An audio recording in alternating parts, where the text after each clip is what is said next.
এই বাংলাতে এক আজব গ্রাম আছে, নাম কুড়িগ্রাম। এই গ্রামে এমন একটা জব্বর ছেলে আছে যার নাম শুনলেই সবাই হাসতে হাসতে গড়াগড়ি খায়। ওর নাম হলো মজনু। বয়স 25-26 হবে। মুখে খানিকটা চাপা দাঁড়িয়ে আছে, মাথায় কোকড়া কোকড়া চুল, আর শরীরের গড়ন দেখে তো সবাই বলবে মজনু তো নয়, সে কচি খোকা।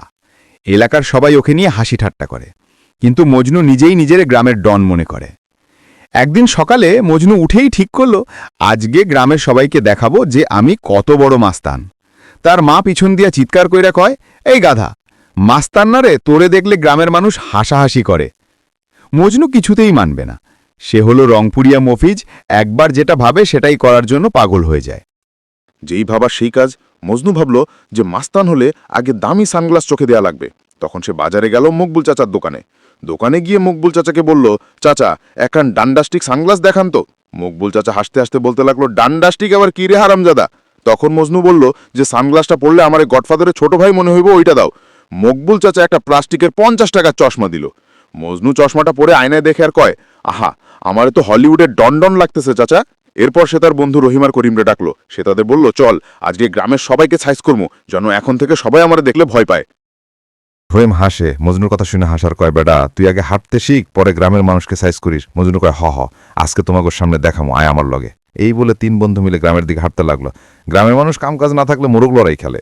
মজনু মনে মনে একটা প্ল্যান করলো, যদি সে গ্রামের বড় লাল মোরগটা ধরতে পারে তাহলে গ্রামে তার দাপট ছড়ায় যাবে। এই ভেবে সে লাল মোরগটা খুঁজতে লাগলো। ধানের ক্ষেতের পাশেই লাল মোরগটা ঘুরে বেড়াচ্ছে। মজনু বলল, রহিম তুই বাইরে থাক, করিম তুই নাইয়ে থাক, আমি মাছ দিয়ে হালা মোরগটার উপর ধামাক্কা হামলা করুম। এইখানে একটা কথা বলে রাখি, মোরগটা কিন্তু গ্রামের যেমন তেমন মোরগ না, বিখ্যাত ভরং মোরগ, গ্রামের কেউ ধরতে পারে না। অনেক চেষ্টা করে মজনু ধরতে পারল না। একটা সময় মোরগটা মজনুর দিকে দৌড় দিল। এটা দেখে মজনু ভয় পেয়ে উল্টো দৌড় দিল।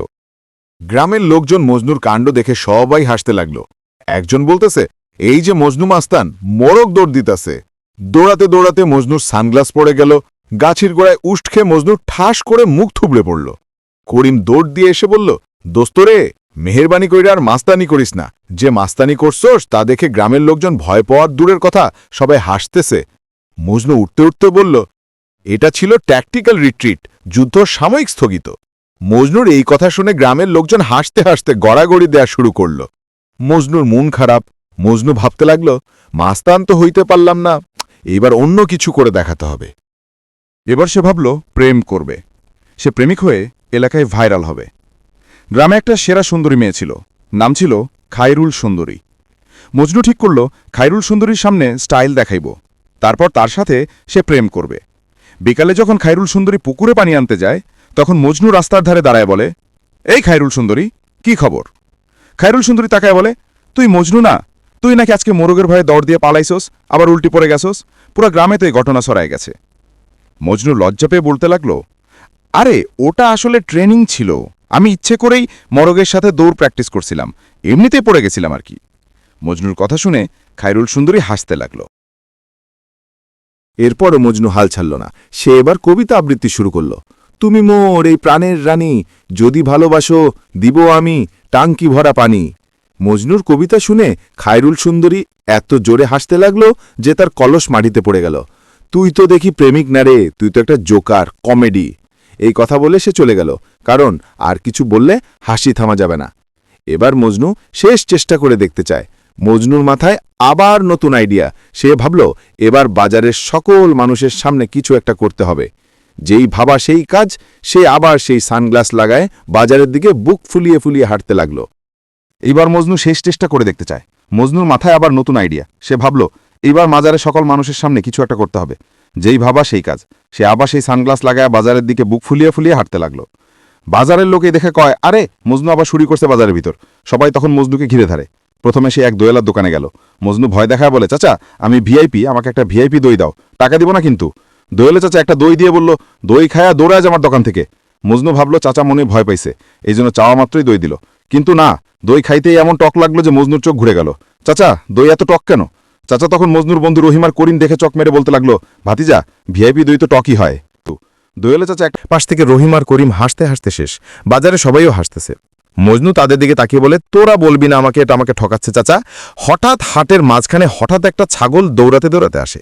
ছাগলটা আবার একটু খিটখিটে স্বভাবের। ছাগলের সামনে দাঁড়িয়ে হাত নেড়ে মজনু বলল, এই থাম। ছাগলটা থামল না, সোজা এসে মজনুর গায়ে এমন এক ধাক্কা দিল যে মজনু উড়ে গিয়ে পড়ল আলুর ডাঁয়ের ওপরে পড়ল। আলু ছিটকে পড়ে যায়, মজনু উঠে বসে, আর বাজারের সবাই হাসতে হাসতে পাগল হয়ে যায়। বাজারের এক কাকা বলে, মজনু তুই মাস্তান না, আলুস্তান। মজনুর মুখ লাল টমেটোর মতো হয়ে যায়। সে ধুলো ঝাড়তে ঝাড়তে বলে, আমি আসলে গোপন ট্রেনিং করতেছি, এটা কেউ বুঝবেন না। মজনু নদীর ধারে বসে ভাবছে আর বলছে, আমি কি সত্যি মাস্তান হব? তখন রহিম এসে বলে, তুই মাস্তান না, তুই মজনু। তুই গ্রামের মানুষকে হাসাতে পারিস, এটাই তোর শক্তি। করিমও বলে, দেখ বন্ধু, গ্রামে তোর মতো মানুষ কম আছে, তুই থাকলে পুরো গ্রামটা হাসে, এটাই অনেক বড় কথা। মজনু তখন লজ্জা পেয়ে মুচকি মুচকি হাসে আর বলে, তোরা কি সত্যি এটাই ভাবিস? তখন রহিম আর করিম বলে, হ্যাঁ দোস্ত, তোর মাস্তানি লাগবে না, তোর দুষ্টুমির মাঝেই তো গ্রামের সবার আনন্দ। মজনুর মুখে হাসি ফিরে আসে, সে উঠে দাঁড়ায়। ঠিক আছে, কাল থেকে আমি মজনু দা কমেডিয়ান, মোরগ ধীরা বা ছাগল সামলাইয়া মাস্তানি করুম না। তিন বন্ধু একসাথে বাড়ি ফেরে হাসতে হাসতে। গ্রাম জুড়ে সেদিন একটা কথাই চলে, মজনু থাকলে মনটা ভালো হয়ে যায়। ভিডিওটি ভালো লাগলে চ্যানেলটি সাবস্ক্রাইব করতে ভুলবেন না।